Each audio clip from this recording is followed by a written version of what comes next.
Assalamualaikum warahmatullahi wabarakatuh.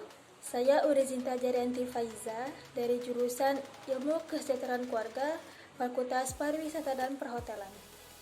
Dengan dosen pengampu Bapak Muhammad Prima Ersya SHMH.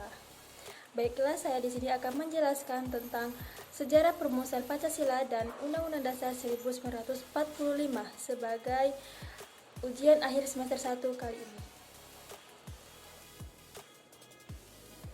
Sejarah perumusan Pancasila mula-mula diawali dengan adanya kejadian BPUPKI, yaitu Badan Penyelidik Usaha Persiapan Kemerdekaan, yang dilantik pada tanggal 29 April 1945 dan baru aktif pada tanggal 29 Mei 1945, yang diketuai oleh Rajiman Wediningrat dan wakilnya yaitu Panji Suroso. BPUPKI tugas utamanya yaitu 1. Merancang dasar negara, dan yang kedua merancang Undang-Undang Dasar 1945. Adapun sidang BPUPKI yaitu pada tanggal ada 2 sidang. Yang sidang pertama pada tanggal 29 Mei sampai 1 Juni 1945 yang membahas tentang merancang dasar negara yang disusun oleh Muhammad Yamin, Supomo, dan Insinyur Soekarno. Sidang kedua yaitu pada tanggal 10 Juli sampai 16 Juli 1945 yang membahas tentang rancangan Undang-Undang Dasar Republik Indonesia menjadi Undang-Undang Dasar 1945. Adapun perumusan dari 3 tokoh ini yaitu Muhammad Yamin, Profesor Dr. Supomo, dan Insinyur Soekarno. Muhammad Yamin terdiri dari rumusan yaitu pertama, adanya peri kebangsaan, peri ketuhanan, kerakyatan, dan kesejahteraan rakyat. Pada Profesor Dr. pada Muhammad Yamin pada tanggal 28 Mei 1945. Sedangkan pada Profesor Dr. Supomo rumusannya itu pada tanggal 31 Mei 1945. Yang terdiri dari persatuan Indonesia, ketuhanan yang Maha Esa, kerakyatan yang berdasarkan permusyawaratan kerakyatan, dan yang keempat itu keadilan sosial bagi seluruh rakyat Indonesia, dan yang kelima itu adalah kemakmuran Indonesia dalam Ikatan Asia Timur Jaya. Pada Insinyur Soekarno itu perumusannya dilantik pada tanggal 1 Juni 1945 yang terdiri dari 5 rumusan. Yang pertama itu adalah kebangsaan Indonesia, yang kedua peri kebangsaan, mufakat atau demokrasi, yang keempat itu adalah kesejahteraan sosial, dan yang kelima itu ketuhanan yang berkebudayaan.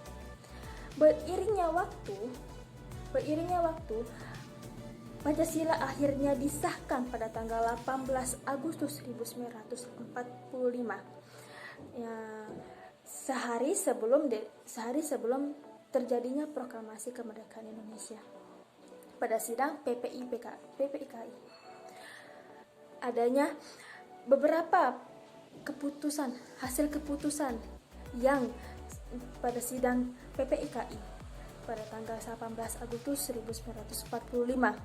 Yang pertama yaitu meresmikan dan mengesahkan Undang-Undang Dasar sebagai Undang-Undang Dasar 1945 sebagai dasar negara, yaitu Pancasila. Yang kedua, melantik ketua PPIKI dan wakil PPIKI yaitu Insinyur Soekarno dan Muhammad Hatta sekaligus menjadi presiden dan wakil presiden Indonesia. Dan yang ketiga itu adalah pembentukan Komite Nasional Indonesia atau KNIP. Baiklah, ini sejarah singkat tentang perumusan Pancasila Indonesia. Selanjutnya akan saya jelaskan tentang perumusan Undang-Undang Dasar 1945. Selanjutnya saya akan menjelaskan tentang sejarah perumusan Undang-Undang Dasar 1945. Setiap negara pasti memiliki aturan dan tata tertib negara dalam kehidupan bernegara. aturan ini sering disebut dengan konstitusi. Konstitusi atau hukum dasar merupakan hukum dasar yang terjaga dalam penyelenggaraan negara. Hukum dasar ini ada dua bagian. Yang pertama yaitu adanya hukum dasar tertulis atau undang-undang dasar, dan yang kedua itu adalah hukum dasar tidak tertulis atau konvensi. Artinya, konvensi ini aturan-aturan dasar yang timbul dan terjaga dalam praktik penyelenggaraan Indonesia meskipun tidak tertulis. PKI kedua dibentuklah panitia kerja, yaitu 1. Panitia perancang Undang-Undang Dasar yang diketuai oleh Insinyur Soekarno. 2. Panitia ekonomi dan keuangan yang diketuai oleh Muhammad Hatta. Dan ketiga, panitia perairan tanah air yang diketuai oleh Adi Jusno Cokro-Sukoso.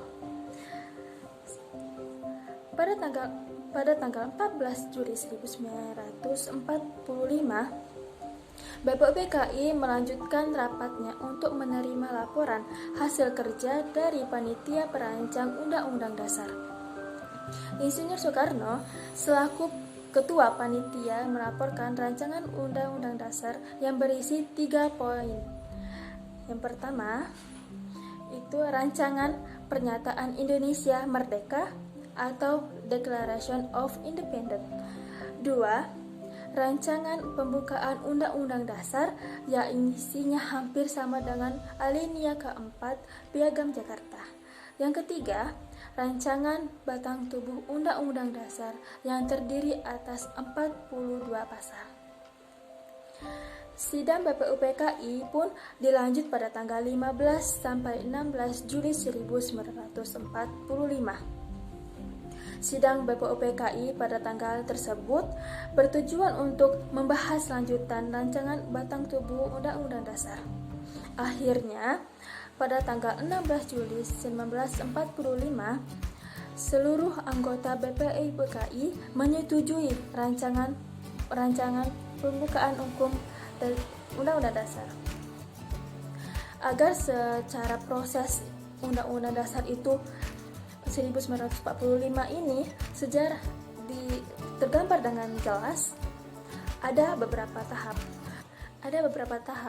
Tahap pertama, adanya perumusan rancangan pembukaan hukum dasar. Yang kedua, adanya perumusan batang tubuh Undang-Undang Dasar. Pada dasarnya, perumusan rancangan pembukaan Undang-Undang Dasar merupakan rangkaian dari pembahasan tentang dasar negara. Kegiatan ini dimulai sejak sidang BPUPKI pertama pada tanggal 29 Mei sampai 1 Juni 1945 untuk menampung dan mempelajari saran yang disampaikan oleh beberapa anggota sidang BPUPKI. Dibentuklah Panitia 8. Pada tanggal 22 Juni 1945, Panitia 8 ini mengadakan rapat gabungan dengan BPUPKI yang berada di Jakarta. Dalam rapat tersebut diputuskan adanya panitia kecil yang berjumlah 9 orang atau sering disebut dengan Panitia 9. Akhirnya, pada tanggal 16 Juli 1945, seluruh anggota BPUPKI menyetujui rancangan pembukaan Hukum Dasar Negara Indonesia Merdeka. Kita harus bersyukur kepada Tuhan Yang Maha Esa, karena berkat kerja keras pendiri pembela negara, bangsa Indonesia memiliki hukum dasar negara. Oleh karena itu, kita harus meneladani semua pekerja pembela negara dan merumuskan pembukaan Undang-Undang Dasar 1945. Sekian dari saya, penjelasan saya.